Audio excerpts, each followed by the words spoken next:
there, Eve here from Vitamin Eve Nutrition Counseling. And today we're going to talk about what to do about nighttime eating.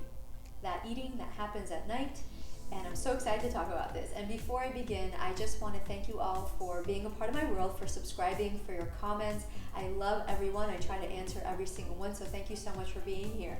And also, I wanted to let you know I have been really enjoying serving my clients, and the impact that healing their relationship with food has on their lives is just so inspiring. So I haven't reached out to the community in a while. I haven't offered my services to the community in a while. So I'd like to do that by letting you know, if you haven't had a private session with me, I want to offer a complimentary food freedom coaching call with me. So if you've never had one, I want to invite you to one of those calls. As a private call with me. All you have to do is send me a private message. There'll be a link below. So if you wanted to sign up for that, you can. It's a full hour. It's a private session with me. I think you'd love it. And I'm really excited to offer this. It's for people who are dedicated to healing their relationship with food, who know that there's more to life than what's going on with food, and they're gonna do it. So I'm very happy to offer that call to anybody who's out there who's interested. I have a few I have some space in my calendar. It's on a first come, first served basis. So yeah, please reach out if that is something that calls to you. So let's not waste any time. Let's jump into this topic of nighttime eating. So what to do about it, right? Congratulations. You've lived through a hard day at work or school or hanging out at the mall or watching TV or whatever it is you do during the day. Coming home or being home at the end of the day could be triggering for a lot of people around food. I know a lot of my clients have struggled with this. I know this is something I had to deal with, so I'm very excited to talk about how to navigate this. And I want you to know the first thing to do to address this issue is first realize what the trigger is coming from. Because it could be a couple of things. Well, it actually boils down to two main things. If you're physically hungry or if it's something else. And guess what? If you're physically hungry, what I want you to do is I want you to eat. If your last meal was, 3 or 4 or 5 hours ago or anything over that, chances are you're physically hungry. And so a lot of people make the mistake of calling this nighttime eating emotional eating, when in fact, they're actually physically hungry. So I want you to reflect, if that's you, if you're coming home after a long day of work and your last meal was at 12 or 1 in the afternoon, and you're coming home and it's 5, 6, or 7, chances are you're not just hungry, you may even be overly hungry and maybe setting yourself up for overeating. So if that's you, having a snack could really make a big difference. So when you get into the house, you're hungry but not starving. And many of my clients actually experiment with having a snack in the car on the way home. So when they get home, they're hungry, but they're no longer, feeling out of control. So that's the basket. If you're hungry, the basket of hunger, if you're hungry when you get home, what I want you to do is address that by eating. Yay, problem solved. But what about if when you come home or you have this nighttime eating issue and it's not about hunger? What to do with it then? Well, first of all, yay that you have realized that this is not physical hunger. So that in and of itself is a great step. But I want you to know, just because you realize that this urge to eat is not physical hunger, it doesn't mean it's going to resolve itself now. Many people, unfortunately, get really aggravated with themselves because they know that they're emotional eating, but they're eating anyway. And they ask themselves, oh my goodness, if I know I'm doing it, why am I doing it?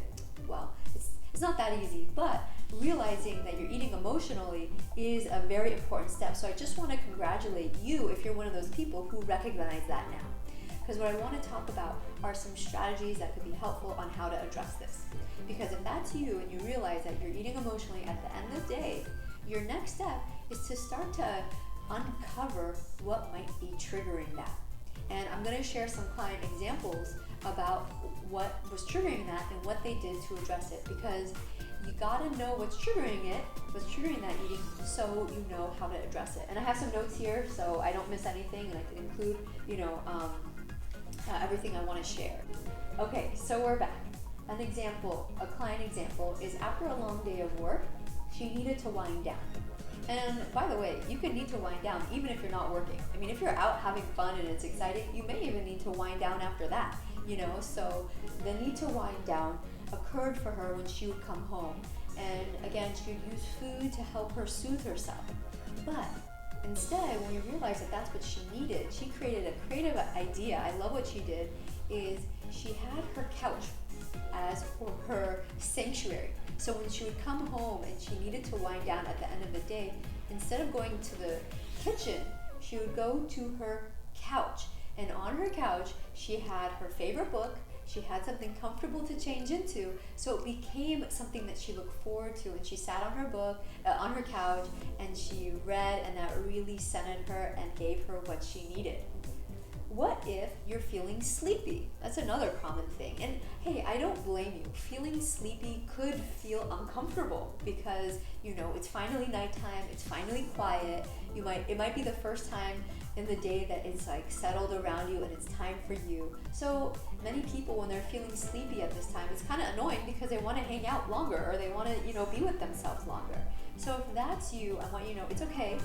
And if you're sleepy, what could you do to get ready for bed? So if you and you need to go to the bathroom to get ready for bed, go straight to the bathroom and start getting ready for bed, or just go straight to the bed and lie down. Sometimes I tell people don't even change, just go and lie down, so at least you're getting into the habit of going to the bed. If you change, extra credit. If you brush your teeth and wash your face, even more extra credit points. But my point is if you're sleepy, start to make your way to getting ready for bed. But again, you have to first recognize that you're sleepy. So again, if you recognize that you're sleepy, woohoo, that's a win. And the second step is to do something about it. The third example is, and by the way, I can relate to all of these, I don't know about you, is the habit of going into the kitchen, or the kitchen is right in front of the door. What to do about that situation? So if that's you, if you go straight to the kitchen right when you get home, or the kitchen is, right in front of the door, something that could be very helpful is to already have food with you when you walk through the door, so you could pass by the kitchen and still eat. This could be really helpful, especially for those people who struggle with having large quantities of food when they get home, because having the food in a place that's not the kitchen, once you eat that amount, there's not all that rest of amount around you. There's not the refrigerator and the pantry. And for a lot of people, breaking that pattern makes things a lot easier.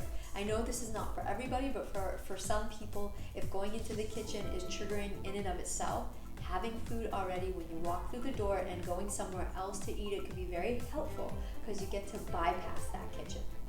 And finally, the last example I'm going to go over is, what if you need to take the edge off? Your day was challenging, and now you come home and you're alone and nobody's around you, but you still need to take the edge off. What to do? For some of my clients, scheduling a conversation with somebody at night when they get home could be so helpful. In fact, some of them will be talking with them as they're walking in the house, and that makes that a lot easier. So if that's you, coming home to an empty house is triggering you, what could you do to make it less lonely when you come home? Or if you're feeling homesick for yourself or for God, what can you do, or any other entity, what could you do to connect with that as you're walking in the door, or right when you walk into the door? That could be very helpful. But what if you come home and home itself is triggering because there's so many people, there's so much going on? A great suggestion is, how could you get that alone time? So maybe going to your bedroom and closing the door so you have some quietness. If you don't have your own bedroom, maybe going to the corner of the house, or being in the bathroom and closing the door behind you and creating your own quiet space can make a big difference. So I hope this was helpful. I hope I gave you some awareness around this issue of the urge to eat when it's nighttime. Again, if you're physically hungry, what I want you to do is eat, because you need to eat when you're hungry. We want to match hunger with food, right? Making that mind-body connection. But if it's not hunger, your next step is to try to figure out what this urge is coming from. Once you know what that urge is coming from, wahoo, that's a great step. Now I want you to start to understand, okay, if that's what the urge is, how can I meet that need more directly? It might not be exact, but you want to get closer, and that could really make a big difference. So if you need help with this, and you want to talk with me about what is going on with you, I want to offer you a free coaching call with me, food freedom coaching call with me. If you haven't had it before, there's going to be a link below, and I invite you to have this call. It's an hour long, it's coaching, and there are no strings attached. I just want to offer that to the community because I know I've been busy recently, and I want to offer a chance to people out there in my world to have a conversation, a private conversation with me. So again, if that's something you're interested in, you could either send me a private message, or I'll send the link below for you to sign up. Anyway, I hope this video was helpful. Thank you so much for watching, and if you have any comments, please share them below. Thank you for watching. Bye.